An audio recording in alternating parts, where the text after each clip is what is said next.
চন্দন বেটে eggless cake, পেস্ট্রির থালা সাজিয়ে উজ্জ্বল মুখে অপেক্ষায়রত প্রবীণা কাজরি দেবী। ইচ্ছে ছিল ভাইফোঁটার দিনে অল্প করে হলেও মিষ্টি আনার, কিন্তু ইচ্ছে থাকলেই কি উপায় হয়?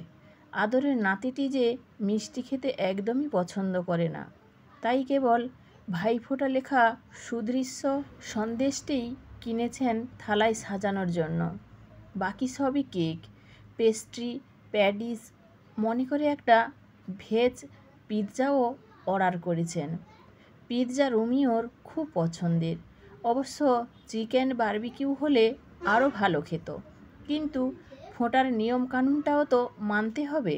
কিচেনে রূপা রান্না চাপিয়েছে, এখনও তেমন একটা ঝাল খেতে পারে না রমি, তাই রমির জন্য কাজু কিশমিশ বেরেস্তা পোলাও আর আঝালা চিলি চিকেন। কাজরি দেখেছেন এইগুলো হলে ছেলেটা ভালো খায়, সঙ্গে কয়েকটা গোল্ডেন ফ্রাইড প্রন। উপায় কি? মাছের মধ্যে রমি কেবল চিংড়িটাই খায়। বাঙালির যে এত প্রিয় ইলিশ, সেই দেখলেও নাক সিটকায়। অবশ্য ছেলে বউয়ের জন্য দই কাতলা সর্ষে ইলিশ বানানোর নির্দেশ দিয়েছেন রূপাকে। নিউ টাউনের 27 তলার অভিজাত ফ্ল্যাটে থাকে কাজরির ছেলে বউ।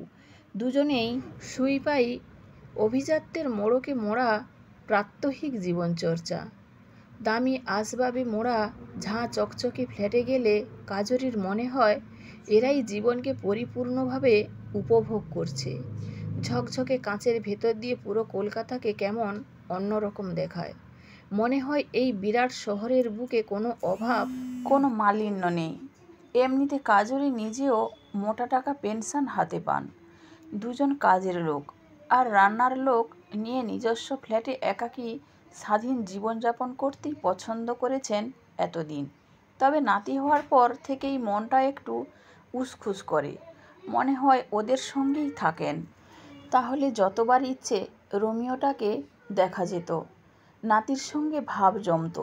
যথেষ্ট সক্ষম তিনি, নাতিকে নিয়ে দিব্যি ঘুরে বেড়াতে পারতেন, কিন্তু মান খুইয়ে কোনোদিন সে কথা ছেলে বউকে বলেননি কাজরি। আর ছেলে বউও কখনো একসঙ্গে থাকার প্রসঙ্গ উত্থাপন করেননি। কাজেই নিঃসঙ্গ হলেও এদের নিয়েই দিব্যি কাজরির দিন কেটে যাচ্ছে। কিচেনের দরজার সামনে বসে জুলজুলে চোখে ভাইফোঁটার আয়োজন দেখছে নয়ন, রূপার ছেলে। স্বেচ্ছায় ছেলেটার পড়াশোনার খরচ নিজের কাঁধে তুলে নিয়েছেন কাজরি।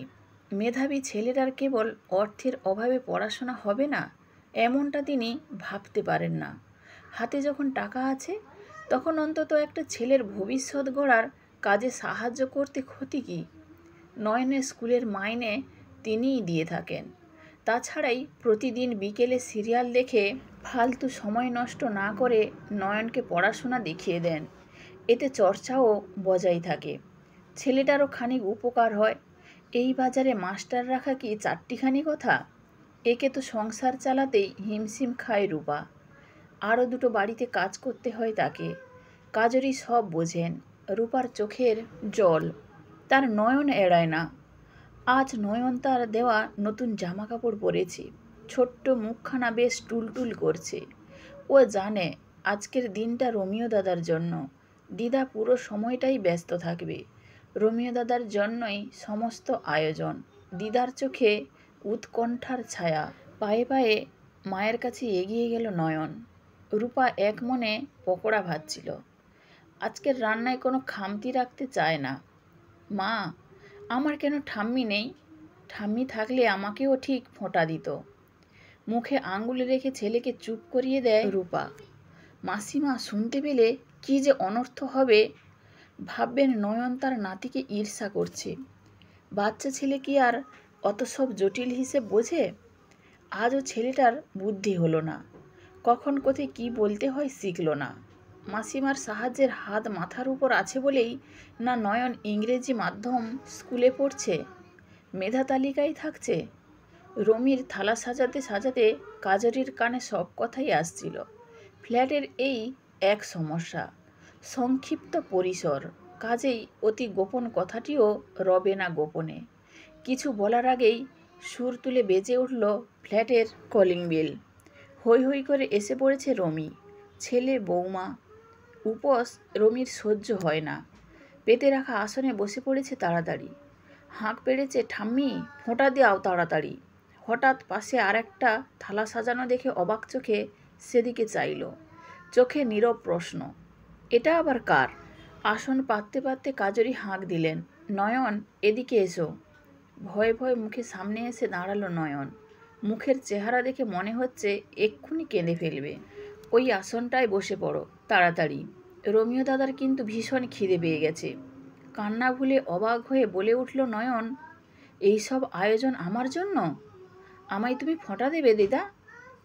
দেবই তো, বসে পড়ো তাড়াতাড়ি। ছেলে বউয়ের গম্ভীর মুখের দিকে তাকিয়ে হাসতে হাসতে কাজরি উত্তর দিলেন, একজন তার রক্তে আমার উত্তরাধিকার বহন করছে, আর একজন নিয়মিত কাছে আসে, আমার স্নেহের পিপাসা মেটায় নিষ্পাপ ভালোবাসা ছড়িয়ে।